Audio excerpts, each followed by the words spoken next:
આજે મિત્રો હું તમને પેન્ટનું કટિંગ કરતા શીખવાડું. મારો વિડીયો તમે ધ્યાનથી જોજો. પહેલા તો મિત્રો આપણે પેન્ટનું કાપડ છે તો આપણને ઊંધું બાંધી દેવાનું છે જેવું કરીને. તમે જોવો હું ઊંધું કાપડ કરી રહ્યો છું. આવી રીતે ટેબલ પર બાંધી દેવાનું છું. આ રીતે સીધું કરી લેવાનું છું. સીધું કર્યા પછી આપણે એનું મેજર માપ લેવાનું છે. તો પહેલા તો મિત્રો આપણે માપ જોઈ લઈશું. પેન્ટનું લંબાઈ છે 38 અને કમર છે આપણે 34. તમે જોઈ શકો છો હું લખી રહ્યો છું. અને સીટ છે 37.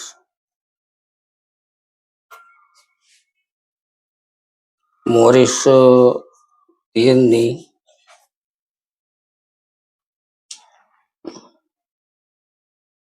ટીચણ છે આપણનું 17 અને જાંગ છે 23.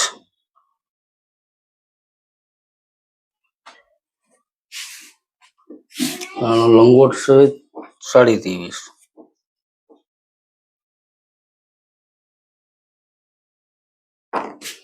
તો આ રીતનું આપણે મેજરમેન્ટ કાઢી લેવાનું છે. પછી કાપડને સરખું કરી પહેલા તો આપણે કહો છો આકારનો ફૂટ હોય એનાથી સીધો લીટો મારી લેવાનો છે. જો મેં લીટો મારી દીધો છે. પછી કમરનું માપ આપણે લઈશું તો 34.5 કમર છે મિત્રો. 2 ઇંચ અહીં છોડી દેવાનું છે. 34.5 નો ચોથો ભાગ કરી દેવાનો છે. ચોથો ભાગ 8.5 થાય છે. 8.5 1 ઇંચ જેટલું સિલાઈનું માર્જિન લેવાનું છે.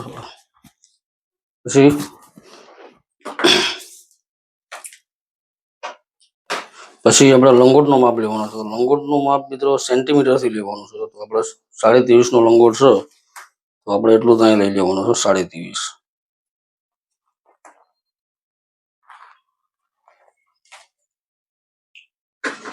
બે બાજુ સીધો નિશાન મારી અને સીધી લીટીઓ મારી દેવાનું છે.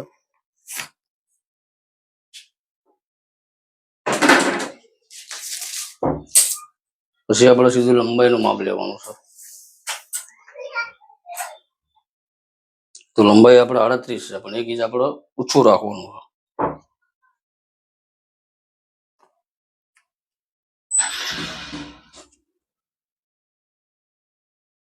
તમે જો ઓછું રાખી રહ્યો છું. પછી આપણે ઢીચણનું લેવાનું છે. તો ઢીચણનું આપણે વચ્ચેનું સેન્ટીમીટર કરવા માટે આ નિશાન અને આ નિશાન બેનું અડધું કરી દેવાનું છે. આપણે 28 નું અડધું આપણે 14 થાય છે તો 14 થી વત્તા 1 મૂકી દેવાની છે. 15 લઈ લેવાનું છે.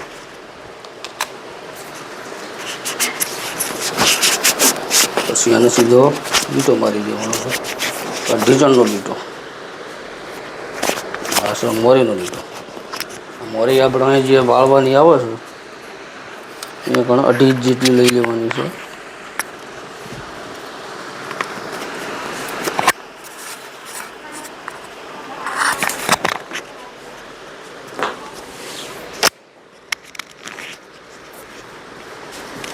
તો નિશાન થઈ ગયા કમરનું નિશાન, જાંગનું નિશાન, ઢીચણ અને મોરી.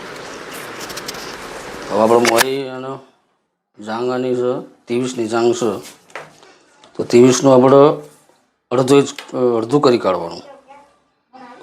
23નું અડધું એટલે આપણે 11.5 થાય છે તો અહીં 11.5નું નિશાન મારી દેવાનું. આપણે સરખું જ રાખવાનું છે.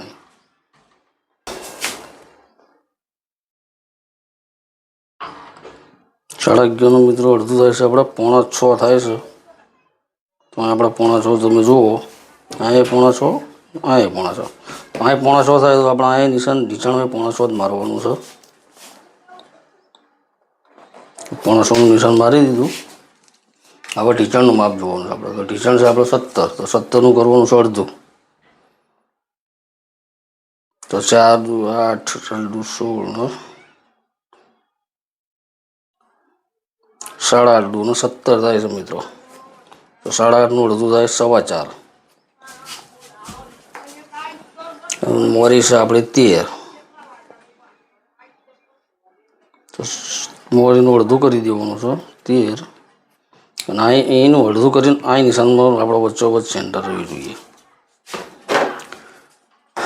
પછી આપણે આ લીટરથી આ નિશાન મેળવવાનું છે.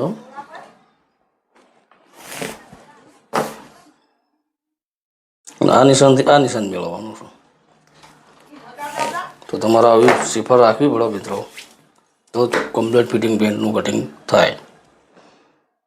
અહીંયા આવો એટલે ફેરવી કાઢવાનું આ નિશાન અને આ નિશાન અહીંયા લીટો મારી દેવાનો છે.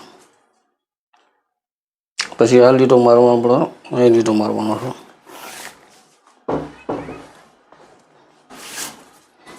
પછી અહીં આપણે જેટલું રાખ્યું હોય, ગણો કે આપણે 2 રાખ્યું છે તો આપણે એટલું બે ઇંચ જ રાખવાનું છે વળાંકમાં, અને 2 ઇંચ આમનો વળાંક રાખવાનો છે. અહીં આપણે ચેન ટચ થશે, ચેન પ્લાય જે લગાવવાની આવે ત્યાં લગાવી દેવાની છે. પછી લંગોટમાં આપણો જો મિત્રો પોકેટ જે લબડી જાય છે કસ્ટમરના આ સાઈડમાં, પોકેટ ના લબડવા દેવા માટે આપણે અડધો જેટલું લંગોટ ઓછો કરી દેવાનો, ઓછો કરી અને આ કટ જો એથી આ લીટો મારી દેવાનો છે બિલકુલ 300. તો જો આપણું મેજરમેન્ટ કમ્પ્લીટ થઈ ગયું છે. હવે કટિંગ કરી લઉં.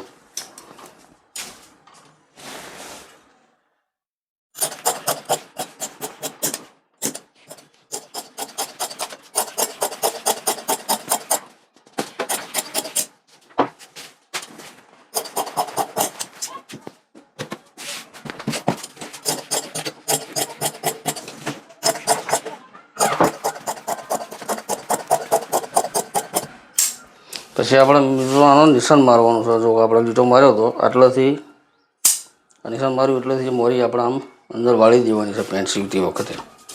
અને આ જે કટ મારેલો રહ્યો એ ચેનની ફાય લગાવવાની છે મિત્રો.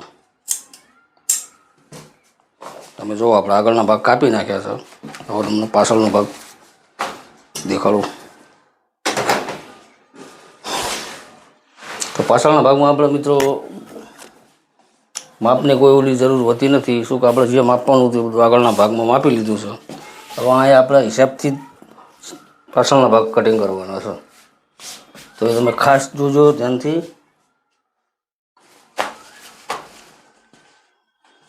આવી રીતે આપણે 2 આગળના ભાગ મૂકી દેવાના છે.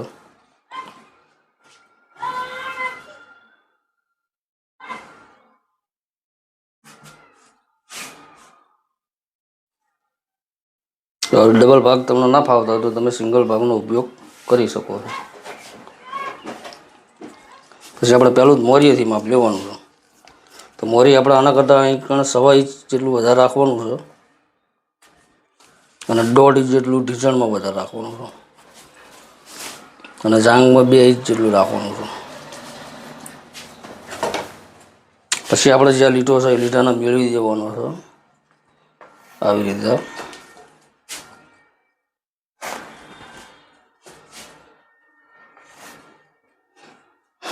આવી રીતે નિશાન મેળવી પછી આ શિફરથી આપણે આને નિશાનમાં સીધો કટ મેળવી દેવાનો લીટો મારીને. આવી રીતે કટ મારવા પછી અડધો ઇંચ વધારે રાખવાનું છે. પેન્ટમાં આપણે જો ઇન્ટરલોક સીટમાં ના મારવાનું તો ચાલો, આ પટ્ટી આપણે વળી જાય છે. પછી સીધા કમર ઉપર આવી રહીએ આપણે. તો કમર જે આપણા જે અહીંથી ભાગ છે અહીંથી અડધો જેટલું આ બાજુ છોડી દેવાનું છે. પછી અહીંયા લીટો મારી દેવાનો સારી રાઉન્ડ વાળો લીટો મરી જાય. પછી આટલો આ નિશાન પ્રમાણે આપણે સિલાઈનું છોડી દેવાનું છે અને અહીંયાથી આપણે ભાગ ચોથો ભાગ કરવાનો છે. તો જો આ કમરનો ચોથો ભાગ થઈ ગયો. 34 કમર છે એટલે આપણે 34નો ચોથો ભાગ થાય 8.5. 8.5 પછી 1 ઇંચ આપણે લઈ લેવાનું ચપટીનું પેલું ડાટ જે પોકેટનું ડાટ મારીએ એનું. પછી 2 ઇંચ જેટલું આપણે લૂઝિંગ છોડવાનું. પછી સીટનો માપ આવે છે મિત્રો આપણો. તો સીટનું ગણો આપણા સિલાઈમાં આટલું જાય છે અને આગળ આટલું જાય છે તો એ જોઈ લેવાનું આપણે. 8.9 તૈયાર થાય છે આપણું. પછી તમને આમને પટ્ટી ફેરવી કાઢવાની. તો આપણે 18 દૂ 36 અને 36 દૂ 37. તો એટલે સીટ આપણી થાય છે તૈયાર.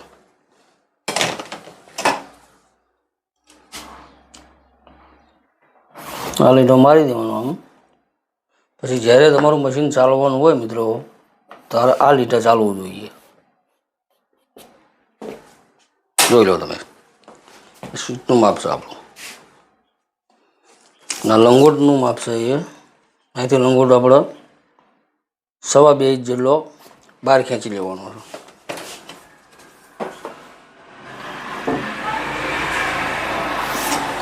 બહાર ખેંચી લીધો. જો આપણે નિશાન બધા કમ્પ્લીટ થઈ જશે. હવે હું કાપું છું. કાપવાનું ચાલુ કરું મિત્રો. તો આપણે પેન્ટનું કમ્પ્લીટ કામકાજ થઈ ગયું છે મિત્રો. આને કટિંગ કરવું ના લાગે તમે અમારી ચેનલને સબસ્ક્રાઈબ કરજો અને અમારા વિડીયો ધ્યાનથી જોજો. આમાં તમને ઘણું શીખવા મળશે. મને કંઈ સવાલ થતો હોય તમને તો અમને કમેન્ટ કરજો.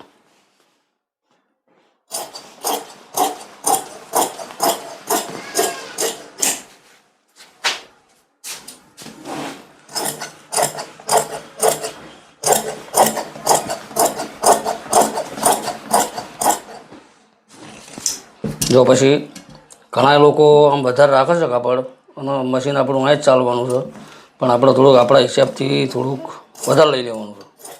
જો તમારો ઘોટાળો થાય કોઈ કસ્ટમર આવે પેન્ટમાં તમને એને ફિટિંગ તમને લાગે તો અહીંથી તમે ખુલ્લું કરી શકો છો.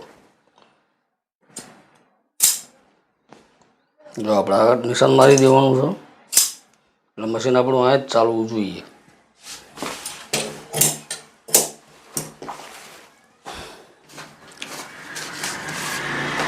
તો તમે જુઓ પેન્ટ આપણું કમ્પ્લીટ કટિંગ થઈ ગયું છે. હવે આપણે અહીં કમર લખી લેવાની છે.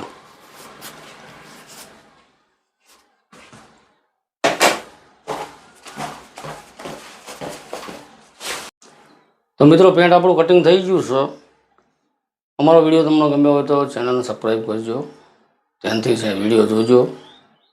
અમારા વિડીયોમાં તમને બધું શીખવા મળશે. જય માતાજી.